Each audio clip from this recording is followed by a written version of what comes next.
بہت سارے لوگ یہ سوال کرتے ہیں، جیسا کہ آپ نے سنا بھی ہوگا، کہ کیا انسان پہلے بندر تھے یا بندر پہلے انسان تھے؟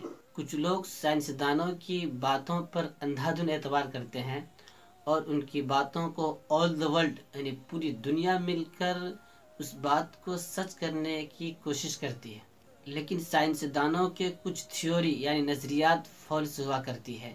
سائنسدانوں کا کہنا ہے کہ انسان پہلے بندر تھے۔ اسی طرح برطانیہ کے ایک سائنس چارلس ڈارون نے 1900 میں یہ پیش کیا تھا کہ انسان ارتقائی عروج سے گزرتے ہوئے وہ اس شکل تک پہنچتا ہے جس کو ہم اور آپ دیکھتے ہیں۔ اسی طرح کچھ لوگ یہ سوال کرتے ہیں کہ یہ جو موجودہ بندروں کی جو نسلیں ہیں، کیا یہ وہی بندر ہے جو سابقہ کے انبیاء علیہ السلام کی امتوں پر یعنی ان کی قوموں پر اللہ تعالیٰ نے گناہوں کی وجہ سے جو ان پر عذاب نازل کیا تھا، کیا یہ وہی بندروں کی نسلیں ہیں؟ اس کی کیا حقیقت ہے؟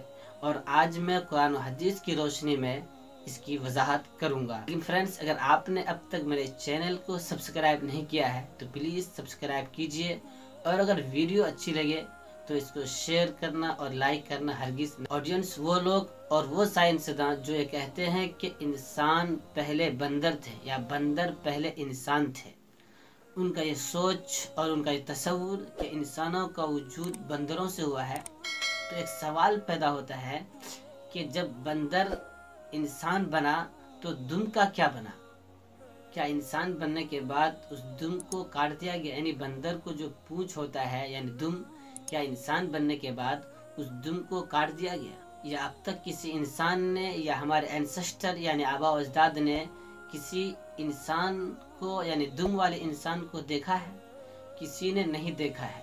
ان کا یہ سوچ اور ان کا یہ تصور بالکل بے بنیاد ہے، فالس ہے، غلط ہے۔ جبکہ قرآن کریم میں اللہ تعالیٰ نے جگہ جگہ ارشاد فرمایا ہے کہ انسانوں کی نسل حضرت آدم علیہ السلام سے چلی ہے، جو ابو البشر ہے، ہم سب کے باپ ہیں، اور حضرت آدم علیہ السلام کو اللہ تعالیٰ نے اپنے دست قدرت سے بنایا ہے، یعنی کھنکھناتی ہوئی مٹی سے بنایا ہے۔ اللہ تعالیٰ نے فرمایا کہ ہم نے انسانوں کو اشرف المخلوقات بنایا ہے، اور اس کے علاوہ ادر مخلوق یعنی شیر، بھالو، چیتا، بندر ہم نے انسانوں کے فائدے کے لیے بنایا۔ اور اگر کوئی یہ کہتا ہے کہ انسانوں کا وجود بندروں سے ہوا ہے تو یہ فالس ہے، غلط ہے، بے بنیاد ہے، اس کی کوئی حقیقت نہیں۔ اور دوسرے وہ لوگ جن کا یہ خیال ہے کہ موجودہ نسل کے جو بندر ہے، کیا ان کی نسلیں انہی بندروں سے ہے؟ یعنی سابقہ انبیاء علیہ السلام کی امت پر یعنی ان کی قوم پر اللہ تعالیٰ نے ان کے گناہوں کے پاداش میں جو ان پر عذاب نازل کیا تھا اور انہیں بندروں کی شکل میں تبدیل کر دیا تھا، کہ کیا یہ بندر انہی کی نسلوں سے ہے؟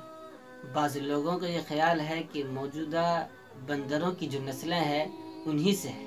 Actually messenger of the God یعنی انبیاء علیہ السلام بنی اسرائیل کی قوم میں اللہ تعالیٰ نے بہت سارے انبیاء کو بھیجے، جیسے حضرت موسیٰ علیہ السلام۔ انہوں نے اپنی قوم سے کہا کہ اللہ سے رجوع کرو اور اپنے گناہوں سے توبہ کرو اور سجدہ کرو اور اللہ کے حکم کی اطاعت کرو، لیکن انہوں نے اللہ کے حکم کو اطاعت نہیں کی۔ یعنی پہلے نبیوں کی جو قوم تھی بنی اسرائیل، اللہ تعالیٰ نے ان کو ہفتے کے 7 دنوں میں سے یعنی جمعے کے بعد والا دن سیٹرڈے، اس دن یعنی ہفتے کے دن ایک دن ان کی عبادت کے لیے مقرر کر دیا تھا، اور خاص کر دیا تھا کہ اس دن اللہ کی عبادت کرنی ہے اور شکار نہیں کرنی ہے۔ لیکن یہ قوم ایک سمندر کے کنارے آباد تھی اور یہ لوگ مچھلی کے شوقین تھے۔ اللہ تعالیٰ نے مچھلی کے شکار کرنے سے منع کر دیا تھا، ہفتے کے دن مچھلی کا شکار نہیں کرنا ہے، اس کے علاوہ کے دن کرنا ہے۔ لیکن انہوں نے ہفتے کے دن بھی مچھلی کا شکار کیا، اور وہ اس طرح کیا تھا کہ مچھلی کے دم کو رسی سے باندھ دیا اور اتوار کے دن اس کو پکڑ کے کھا لیا۔ تو اللہ تعالیٰ نے اس گناہ کی پاداش میں ان کو بندروں کی شکل میں تبدیل کر دیا۔ قرآن کریم کی آیت ہے فَقُلْنَا لَهُمْ كُونُوا قِرَدَةً خَاسِئِينَ، کہ ہم نے انہیں بندروں کی شکل میں تبدیل کر دیا کہ تم ذلیل بندر ہو جاؤ۔ اس بارے میں خود جناب نبی کریم صلی اللہ علیہ وسلم سے بروایت حضرت عبداللہ بن مسعود صحیح مسلم میں منقول ہے کہ حضرات صحابہ نے اللہ کے رسول علیہ الصلاۃ والسلام سے دریافت کیا، اے اللہ کے رسول، یہ جو بندریں ہیں جس کو ہم اور آپ دیکھتے ہیں، کیا یہ ان کی نسلیں انہی بندروں سے جن پر عذاب آیا تھا؟ اللہ کے رسول علیہ الصلاۃ والسلام نے فرمایا کہ نہیں۔ فرمایا جب کسی قوم پر مسخ صورت یعنی عذاب نازل ہوتا ہے تو اس کی نسل نہیں چلتی ہے اور وہ کچھ دنوں کے بعد ختم ہو جاتے ہیں، یعنی سب کے سب مر جاتے ہیں۔ اور فرمایا یہ جو بندر اب موجود ہے ان کا ان سے کوئی تعلق نہیں ہے، کیونکہ بندر پہلے بھی موجود تھے اور اب بھی موجود ہے، لیکن یہ جو بندر موجود ہے یہ بندر ان سے یعنی جو عذاب شدہ بندر تھے ان کا ان سے کوئی تعلق نہیں ہے۔ آڈینس، امید کرتا ہوں کہ بات سمجھ میں آ گئی ہوگی۔ وما علینا